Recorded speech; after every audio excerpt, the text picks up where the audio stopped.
예수 그리스도의 나심은 이러하니라.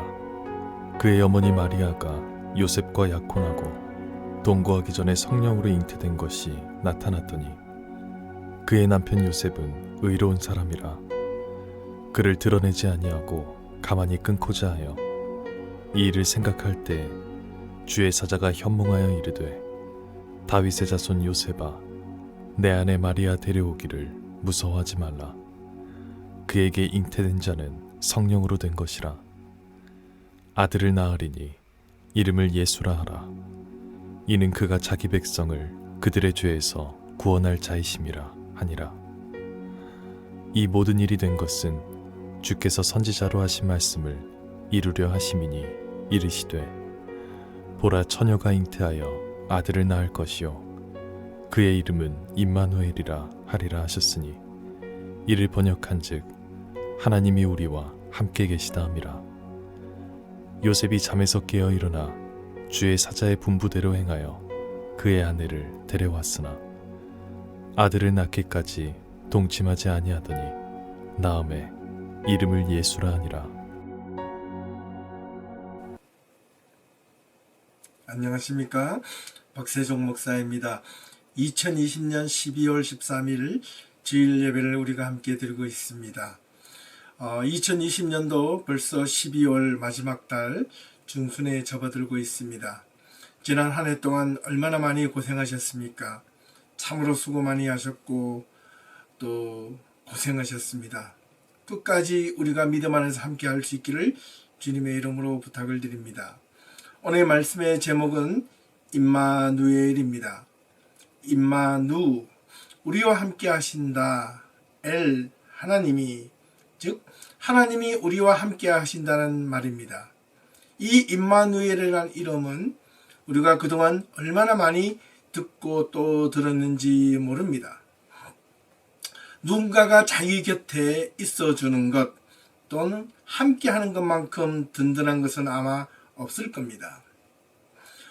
예를 들면 갓난아이가 태어나면서 우는 이유는 여러 가지가 있겠지만 그동안에 엄마 뱃속에서 몸을 꽉 조이듯 감싸여 있다가 갑자기 세상으로 나왔을 때 허공을 향하여 허우적거리다 보면 혼자 있는 것이 두려워 운다고 합니다.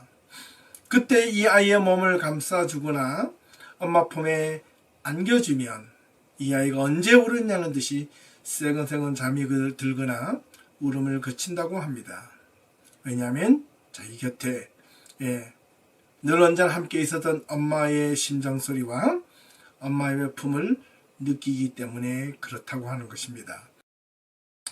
또 다른 예를 들면 한 2살에서 4살 정도의 어린아이가 집안에서 장난치는 것을 보며 뛰어놀 때 종종 책상 위에 올라가거나 소파 위에 올라가서 함부로 밑으로 땅으로 펄쩍펄쩍 뛰어내리는 모습을 종종 보게 될 것입니다. 이때 부모님들은 이 아이가 행여 다칠까봐 뛰어가서 만류하고 또 말립니다. 얘야 다친다. 그러지 마. 뛰어내리지 마. 이 아이는 알았어 라고 말을 하면서 또다시 책상 위로 올라가거나 소파에서 또 뛰어내립니다. 엄마 아빠의 말을 안 듣는 것도 있지만 또 다른 이면에는 이 어린아이가 그렇게 용기 있게 책상 위나 소파에서 밑으로 용기 있게 뛰어내릴 수 있는 것은 바로 자기 눈앞에 엄마 아빠가 있다는 것 때문입니다. 내가 넘어져도 쓰러져도 내가 다쳐도 엄마 아빠가 나를 지켜주고 보호해 줄 것이라는 그 믿음과 안도감 때문이라는 것입니다. 이 얼마나 엄마 아빠를 신뢰하는 어린아이의 모습이 아닐 수가 없습니다. 또 종종 자기 혼자 이렇게 놀다가 자기 눈앞에 엄마 아빠가 보이지 않으면 엄마 아빠를 부릅니다. 엄마, 아빠 이렇게 부르다가 인기척이 없으면 아이는 집안은 곳곳 엄마 아빠를 찾으러 다닙니다. 그렇지 않고 내가 있다가 엄마 아빠가 보이지 않자 엄마 아빠를 불렀을 때 먼 인기척이 있거나 엄마 아빠가 응답을 하면 대답을 해주면 이 아이는 하고 이내 자기가 하던 놀이를 계속하기도 한다는 것입니다. 왜냐하면 내 곁에 엄마 아빠가 늘 있어준다는 그런 안심과 믿음 덕분에 아이는 편안하게 놀 수 있는 것입니다. 오늘 우리 예수 그리스도께서 이 땅에 오심은 바로 우리와 함께 해 주시기 위함이었습니다. 이 예수라는 이름의 뜻이 바로 하나님이 함께 하시는 하나님이라는 뜻입니다. 하필 많고 많은 이름 가운데 왜 이 아들의 이름이 예수였을까? 어찌 보면 당연한 듯 보여집니다. 그렇습니다.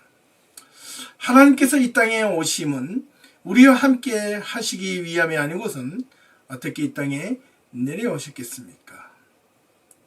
성경 곳곳에는 하나님이 함께 해주신다는 내용이 참 많이 나옵니다.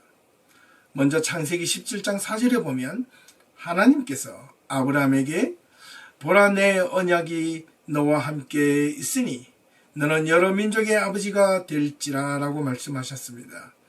출애굽기 3장에는 이스라엘 백성들을 이끌어내라고 하신 하나님의 명령에 모세는 내가 어떻게 이스라엘 자손을 애굽에서 이끌어낼 수 있겠습니까? 라고 반문하자 하나님께서 모세에게 모세야 내가 반드시 너와 함께 있으리라 이렇게 말씀하셨습니다. 여호수아 3장 7절에도 보면 하나님께서 여호수아에게 내가 모세와 함께 있었던 것 같이 내가 너와 함께 있는 것을 그들이 알게 하리라 이렇게 말씀하셨습니다. 역대상 17장 8절에는 하나님께서 다윗에게 네가 어디로 가든지 내가 너와 함께 있어 내 모든 대적을 내 앞에서 멸하였은즉 세상에서 존귀한 자들의 이름 같은 이름을 내게 만들어 주리라 라고 말씀하셨습니다.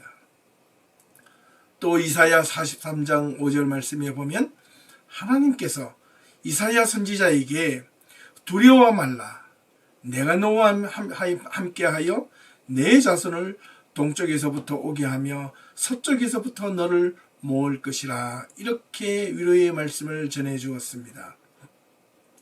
신약성경에 넘어와 사도행전 18장 10절에 보면 하나님께서 바울에게 내가 너와 함께 있음에 어떤 사람도 너를 대적하여 해롭게 할 자가 없을 것이니 이는 이 성중에 내 백성이 많음이라 라고 말씀하셨습니다. 이렇듯 성경에는 수많은 곳에서 수많은 하나님의 사람들에게 하나님께서 직접 그들과 함께 하시리라는 말씀을 해 주셨고 또 함께 하셨습니다. 우리가 하나님을 믿는 이유는 하나님께서 우리와 또한 함께 해 주실 것을 분명히 믿기 때문에 우리는 하나님을 신뢰하고 믿는 것입니다. 무엇보다 마태복음 28장 20절 말씀을 보면 내가 세상 끝날까지 너희와 항상 함께 있으리라 라고 말씀하셨습니다. 이것이 바로 임마누엘입니다. 여기서 우리가 또한 알아야 할 것은 하나님이 우리와 함께 하신다고 우리 앞에 어려움이나 고난이 없는 것은 아니라는 사실입니다. 하나님이 우리와 함께 하시는 이유는 우리 앞에 처한 고난과 역경을 함께 이겨내기 위함입니다. 하나님이 함께 하시는 이유는 우리에게 이 세상을 능히 믿음으로 이겨나갈 용기와 힘을 주시기 위함이었습니다. 하나님이 우리와 함께 하시는 이유는 우리의 삶을 믿음으로 잘 헤쳐나가기 위함입니다. 우리는 지난 1년 동안 정말 힘들게 지내왔습니다. 하지만 그 가운데서도 우리는 믿음으로 잘 이겨냈습니다. 무엇보다 우리는 신앙인으로서 우리의 삶의 자리에서 꿋꿋하게 어려워도 포기하지 않고 서로를 위하여 기도해주며 서로를 생각하며 서로가 이 어려움을 잘 헤쳐나갈 수 있도록 함께 격려하고 용기를 주기도 했습니다. 이것이 그리스도 안에서 함께하는 신앙인의 모습이 아닐 수 없습니다. 오늘 본문의 말씀을 보니 18절 예수 그리스도의 나심은 이러하니라. 그의 어머니 마리아가 요셉과 약혼하고 동거하기 전에 성령으로 잉태된 것이 나타났더니 이렇게 기록하고 있지만 사실은 좀 풀어서 설명하면 이렇습니다. 요셉은 그의 약혼녀 마리아가 결혼하기 전에 아이를 가지게 된 것을 알게 되었다는 말이었습니다. 그래서 요셉은 아주 마음에 불안했습니다. 인간적으로 배신감도 느꼈을 수도 있고 그동안 자신이 알고 믿었던 약혼녀 마리아의 모습은 더더욱 아니었을 것입니다. 자신과는 동침한 적도 없는데 아니 땐 굴뚝에 연기 난리가 없는데 어찌하여 그녀에게 나의 약혼녀에게 아이를 가질 수 있다는 말인가 라는 생각을 수십 번 수백 번 이해하려 하였지만 도무지 이해할 길이 없었습니다. 자신의 약혼녀 마리아가 혹 외간 남자와 자신도 모르게 무슨 일이라도 저질렀으면 틀림없지 않고서야 어찌 이런 일이 일어날 수 있을까라는 배신감과 더불어 인간적인 분노도 있었습니다. 하지만 자신의 이러한 꼬리에 꼬리를 무는 수만 가지의 의혹이 오히려 자신의 마음을 불안하고 두렵게만 만들 뿐이었습니다. 문제는 더 이상 어떻게 해야 하는가라는 자신의 미래에 대한 염려만 앞에 놓여졌습니다.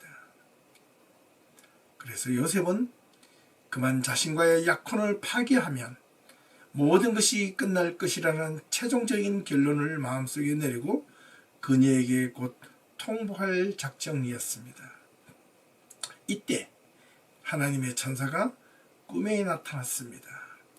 이렇게 말을 합니다. 다윗의 자손 요셉아, 내 아내 마리아 데려오기를 무서워 말라. 그에게 잉태된 자는 성령으로 잉태된 것이라. 아들을 낳으리니 그 이름을 예수라 하라. 그가 자기 백성을 그들의 죄에서 구원할 자이심이라 라고 말씀하셨습니다.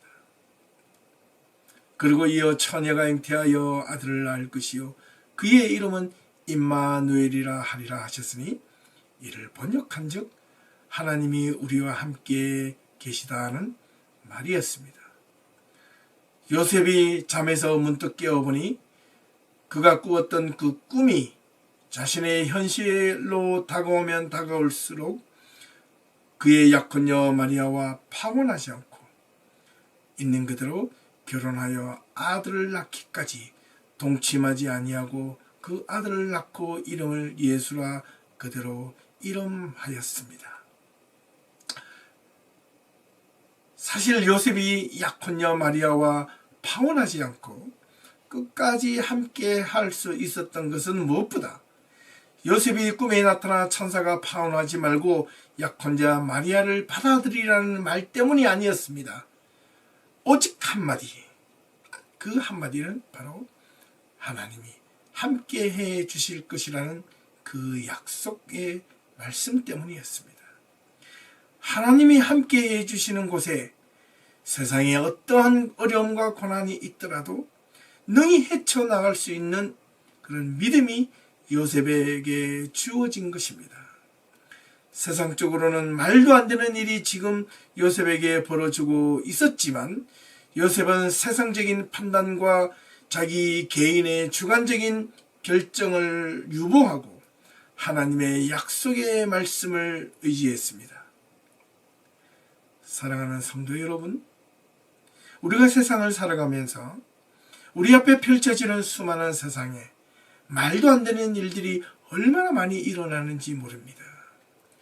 때로는 뜻하지 않게 억울한 일, 원하지 않게 닥치는 불행, 예기치 않는 두려움, 이런 것들이 갑작스럽게 우리 앞에 부룩닥칠 때마다 우리는 세상적으로 보면 얼마나 많이 낙심하고 돌아서고 그만두어야 할 때가 아니 한두 번이겠습니까? 수십 번 수백 번 넘어지고 또 넘어지고 또 넘어질 때가 참으로 많습니다.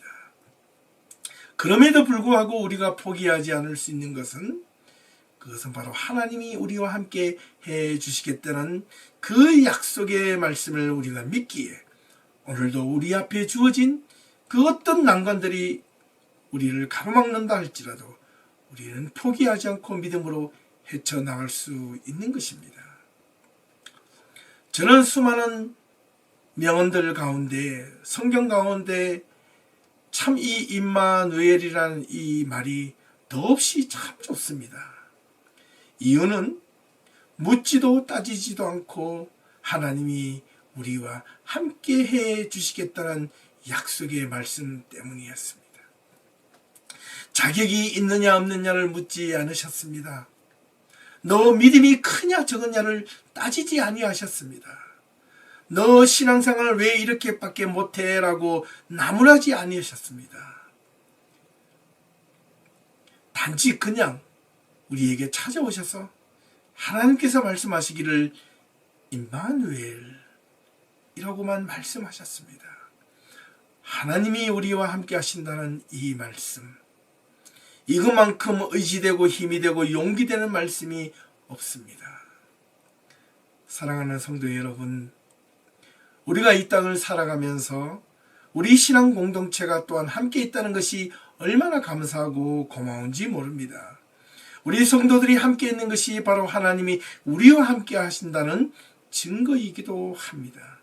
우리가 힘들고 어려울 때 하나님으로부터 직접 용기와 힘을 얻기도 하지만 우리 신앙 공동체 안에서 어렵고 힘들 때 서로 격려하고 위로하며 함께 한다는 것이 얼마나 큰 힘이 되고 용기가 되는지 모릅니다. 이것이 바로 하나님이 우리와 함께 하신다는 증거입니다. 이 한 해 동안 그동안 함께 끝까지 해 주셔서 진심으로 감사를 드립니다. 그리고 우리 하나님께서 우리와 세상 끝날까지 끝까지 또한 함께 해 주실 줄로 믿습니다. 이 한 주간도 하나님이 여러분 모두에게 가정과 일터에서 함께 하시기를 주님의 이름으로 축원합니다. 뿐만 아니라 이 힘들고 어려운 지난 한 해에도 함께 해주신 하나님께 감사드리며 돌아오는 새해에도 변함없이 하나님이 함께 해주실 줄 믿으며 우리의 믿음과 신앙을 끝까지 잘 지켜나갈 수 있기를 주님의 이름으로 축원합니다. 함께 기도드리시겠습니다. 하나님 아버지 감사합니다. 대강절 셋째 주간을 보내며 또 아기 예수님의 탄생을 기다립니다. 믿음으로 기다립니다.